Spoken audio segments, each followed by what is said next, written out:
विश्व कर्कट दिवस अवसर में क्रांति तरफर देशवासी को आह्वान। मिलमिशी सचेतन कले कर्कट मुक्त भारत गठन संभव। ब्रह्मपुर विश्व कर्कट दिवस अवसर में मिलमिशी सचेतन कले कर्कट रोग मुक्त भारत गठन संभव।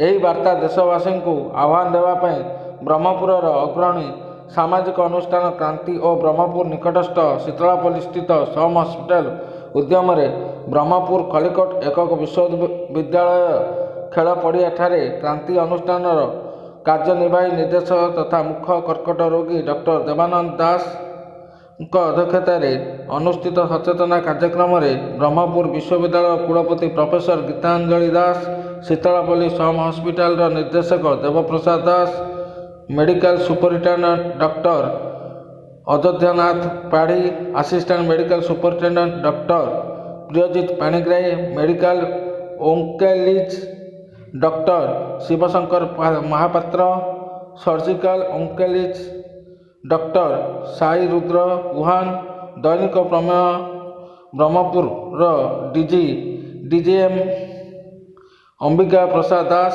क्रांति अनुष्ठान डॉक्टर अतुल्य कुमार पट्टनायक और आईएसआरडी निर्देशक सुधीर सावधन समेत बहु मान्यगण्य व्यक्ति सह विभिन्न गणमाध्यम व्यक्ति विशेष उपस्थित रही विश्व कर्कट दिवस अवसर में जनसाधारण को कर्कट रोगर भयावहता विषय उपस्थित छात्र छात्री मानू सचेतन करा जायथिला।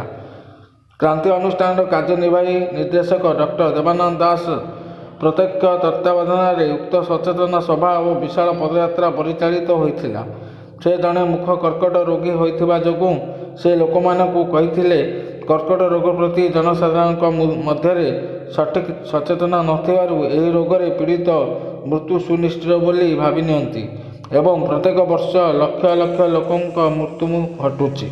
कर्कट रोगर चिकित्सा वर्तमान समय अत्यंत सहज, उपयुक्त चिकित्सा मिले एथिरु रोगी बंची पारिबो।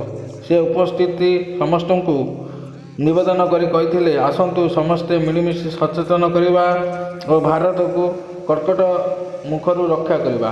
उपस्थित समस्त को शपथ कराई तमाकू छाड़तु जीवन बंचातु यही मंत्र संकल्प कराइथिले। सम हस्पिटाल ओंकोलॉजी डॉक्टर महापात्र और गुहान कर्कट रोग विषय में आलोकपात करने सह लोक मैंने किपरि सुविधार चिकित्सा करें समस्त को अवगत कराइथिले। समस्त अतिथि माने सबुज पताका देखाई विशाल पदयात्रा को शुभारंभ करथिले। यही विशाल समारोह में गण पदयात्रा विभिन्न सामाजिक अनुष्ठान स्वेच्छासेवी मानक सह सामंतराय एकाडेमी, आयान गुरुकुल रेसिडेंसी महाविद्यालय, केएससी पब्लिक स्कूल, सरकारी आईटीआई ब्रह्मपुर, गिर रोड बालिका विद्यालय, महामाई महिला विद्यालय, कलिकोट एकक विश्वविद्यालय, Saint Xavier school, Siddha Bhairavi higher secondary school, Brahmapur police बाहिनी, सम हस्पिटाल नर्सिंग स्टाफ कर्मकर्ता सह समस्त स्कूल शिक्षक शिक्षयित्री सह प्राय 1200 युवक युवकी जोग दे पदयात्रा कर्कट रोग विषय में लोक मानक सचेतनता कराइथिले। ब्रह्मपुर शहर पुलिस कर्मचारी समस्त गणमाध्यम व्यक्ति विशेष उपस्थित रही छात्र छात्री मानू उत्साहित करथिले। समस्त उपस्थित शिक्षक और सामाजिक मानक अतिथि मान द्वारा सम्मानित करा जायथिला।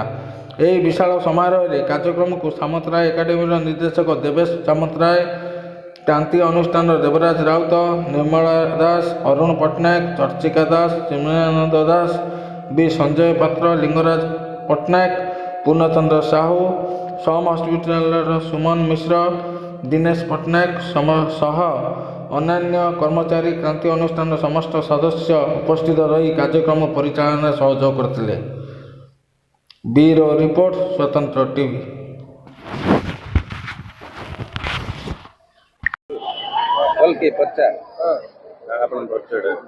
ମୁଁ ଡକ୍ଟର ଦେବାନନ୍ଦ ଦାସ, ମୁଖ୍ୟ କର୍କଟ ରୋଗୀ। ମୁଁ ଗତ 10 ବର୍ଷ ହେଲା ମୁଖ୍ୟ କର୍କଟ ରୋଗରେ ପୀଡ଼ିତ ହେଲା ପରେ ମୁଁ ଜାଣିଲି କର୍କଟ ରୋଗ ଭୟଙ୍କର। ସେହି ପରିପ୍ରେକ୍ଷୀରେ ଗତ 8 ବର୍ଷ ଧରି ମୁଁ ବିଶ୍ୱ କର୍କଟ ଦିବସ ପାଳନ କରୁଛି। ମୁଁ ବ୍ରହ୍ମପୁରର ବିଭିନ୍ନ ବିଦ୍ୟାଳୟ ମହାବିଦ୍ୟାଳୟର ଯୁବପିଢ଼ିଙ୍କୁ ନେଇ ଏହି ଏକ ପଦଯାତ୍ରା କରୁଛି, ଯାହାକି ସଚେତନ ଦ୍ୱାରା କର୍କଟ ମୁକ୍ତ ଭାରତ ସମ୍ଭବ ବୋଲି ଆଶା।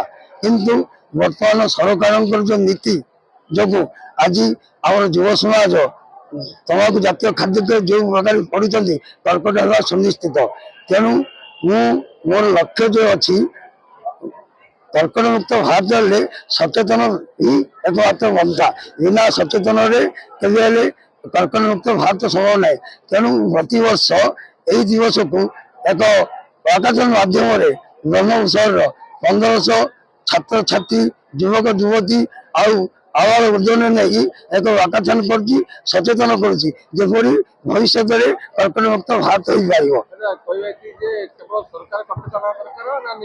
नहीं सरकार प्रथम मूल्य सरकार आमर 5 दिन बंद करदेला नुआ नोटिफिकेशन देला एक आमको घोर आघात। तेणु सरकार प्रथम सचेतन हूँ लोक सचेतन आशा देवे आ लोक सचेतन हेले जो दिन संग्राम हम से दिन ही तमाकू बंद हम आ कर्कट मुक्त भारत हो पार।